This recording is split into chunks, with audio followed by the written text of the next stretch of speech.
G'day everyone, Not Sealed here. Today we're going to be replacing the battery in this MGHS Smart key fob.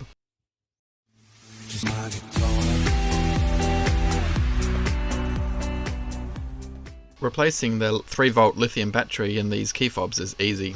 Start by pressing the silver button on the side and opening up the keyring holder.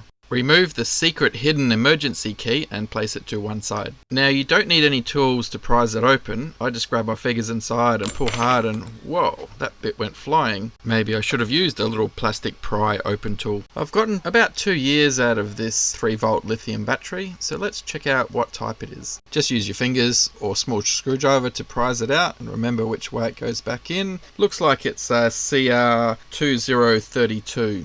They are a very popular battery and can be picked up in most supermarkets. If you can't find a 32 battery, you can, in an emergency, use a CR2025 battery. This will work. It's just slightly thinner, but it's got the same voltage. The capacity is less, so it won't last as long, maybe a year. Make sure you don't lose this little spring tab. Once you've replaced the battery in your MG Smart Fob, it's time to rebuild it back together again.